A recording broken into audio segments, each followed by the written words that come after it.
Hey everybody, Tom Barnes, Chicago scene on the Fred A. Busse Chicago Fireboat.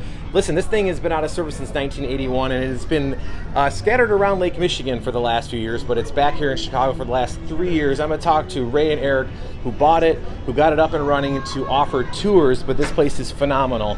We get a little rundown on the Sunset Tour here for the Chicago scene. All right, let's check it out. All right, so we are aboard the Fred A. Busse vessel here, which is a former Chicago fireboat. And these two gentlemen brought it back to Chicago. I'm here with Eric and Ray. How you guys doing? I'm doing wonderful. Doing well. How about yourself? I'm doing great. Just trying to stand still here as the boat rock and rolls, but that's fine. It's a beautiful night for a cruise.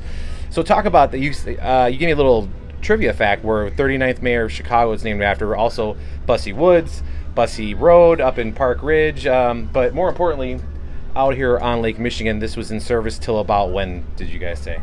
So this boat was built in 1936 and it went into service in 1937 and then it retired in 1981. That's a good long run. And more of the history of what kind of boat is it for people who are boat aficionados that might appreciate those fun little facts there? So it's a fireboat that was the first diesel-powered fireboat in the nation at its time. And I heard that, I think you told me that it was built to get under the bridges of Chicago so that bridges didn't have to go up, which cut down on times of saving lives and putting out fires, correct? Yeah, they used to have steam-powered vessels, so those require big smokestacks, and every time they would respond to a call, they'd have to raid the bridges, which messed traffic up and all that stuff. So it's had a very functional design to it, and like you said, designed to fit underneath all the bridges. And now, I mean, we're not going under bridges today per se, but if you needed to, their bridges are still the same height, I think, as they were back then. But we're out on the lake, and it's a sunset cruise. It's a 2-hour cruise, and I imagine, do you guys do other times throughout the summertime, or is this kind of the bread and butter cruise here? You want to take it? Yeah, so this is our third cruise of 4 today, actually. So we had 2 historical and architectural tours, we call them. We throw the historical in there because we go by some of the places that this boat used to be docked, some of the fires it put out, things like that. So that's why the historical part is in there. Sunset cruises we do. We have a fireworks cruise after this for the Navy Pier fireworks. And then we do some special events. We had an Oktoberfest cruise last night with live music on board. We have every Thursday night we have a brew cruise with Phase 3 Brewing out of Lake Zurich. So a few different special events and things like that. So wide variety of cruises. Most of them good for families and adults. Some of our cruises are 21 and over. More of a little bit more party atmosphere. The drinking focused cruises, the Oktoberfest and things like that, designed for 21 and over. But like you see a lot of kids on here for this one, and it's a pretty popular one. And it's beautiful. I mean, especially this time of year where the sun's going between the buildings like it is with the sunset cruise. I mean, it's not a bad office for the day, fellas. It's best views in the world.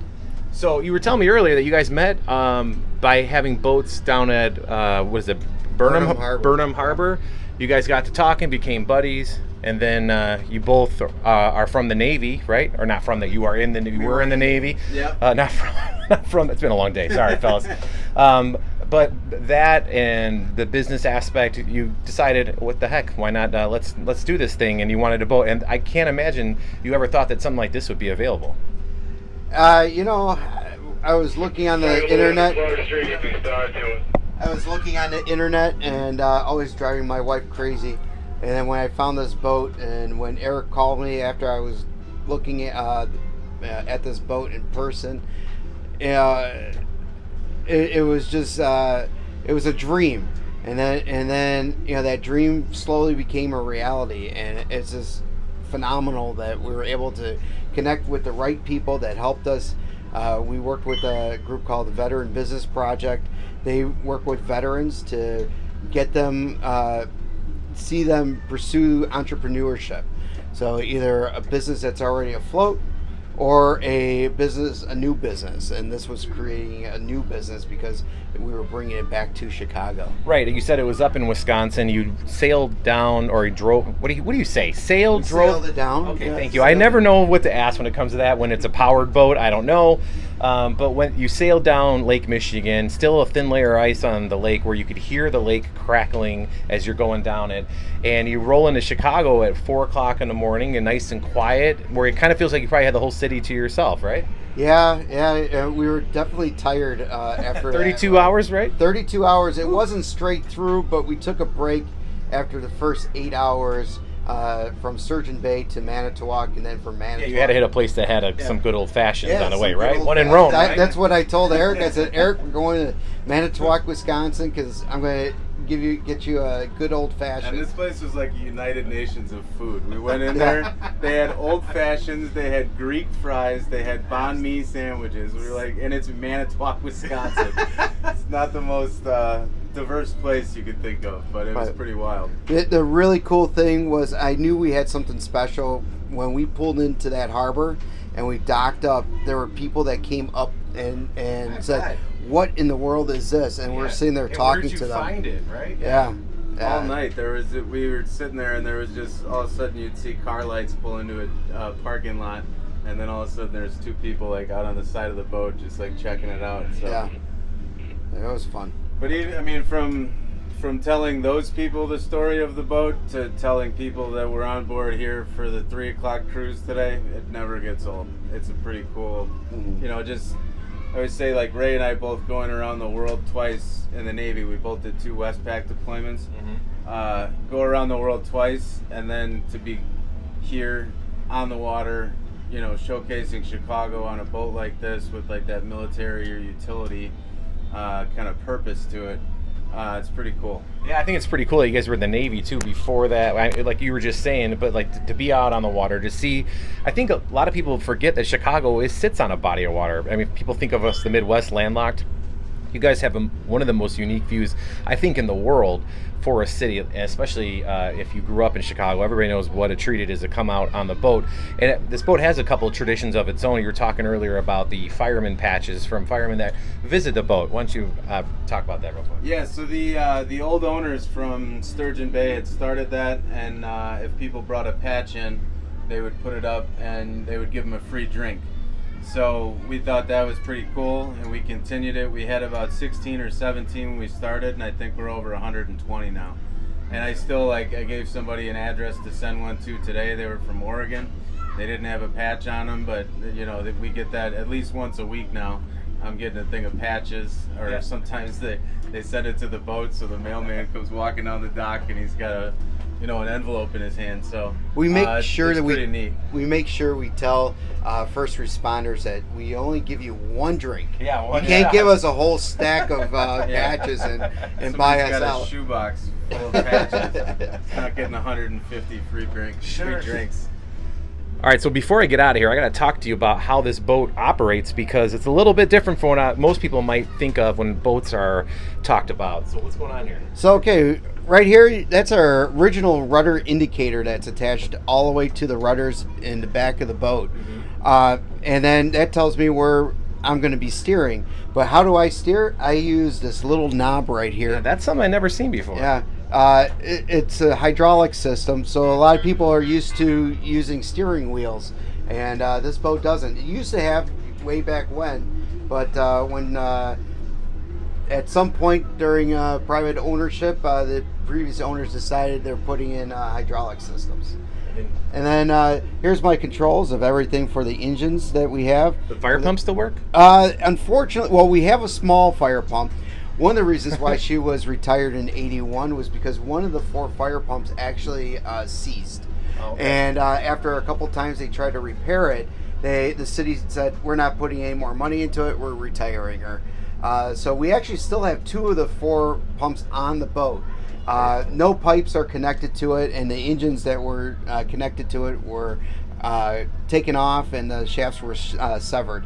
But the boat just turned 85 years old back on May 4th, and we're hoping by 90 we get some water pumping back through her. Absolutely. So for people who want to learn about the boat and the history of it, I mean, before I wrap up, what's some of the little fun facts of the boat, real quick, that you guys have, especially with some of the places that docked along the Chicago lakefront here? We show places where this boat was docked or fought a fire along the river or even out on the lake. Those are really cool things, and I think it's a really family atmosphere, like friendly, boat.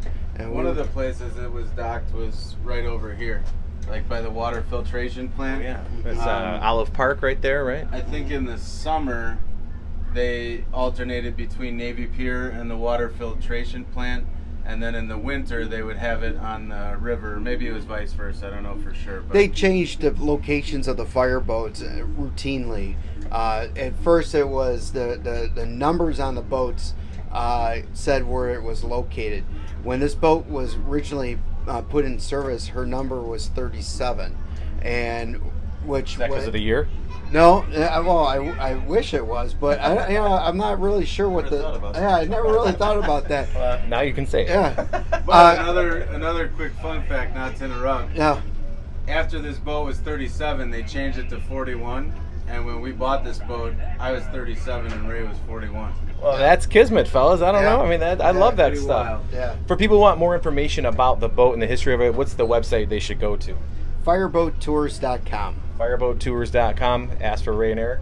Yep. And then we're on social media as well, Instagram and Facebook at Chicago Fireboat Tours. So people contact us through there with questions about cruises or parking, whatever the case may be. And you're right off the Columbia Yacht Club. There's a dock that you guys kind of share right there. Randolph Pier. Randolph Pier, and there's parking underneath Lakeshore Drive. Yep. Which a lot of people don't know. Yeah. Parking lot.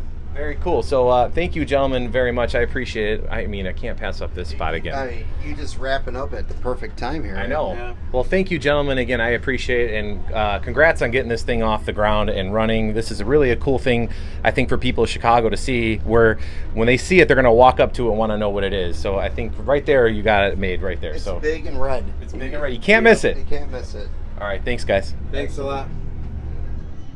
All right, that's the Chicago scene for today. TBARNAS at WGNTV.com. That's TBarness at WGNTV.com. I appreciate you for watching. If you want more, go to Chicago Scene on the WGNTV.com website. That's WGNTV.com/Chicago Scene. I gave you enough addresses for once, but here we go. One more look at this beautiful sunset cruise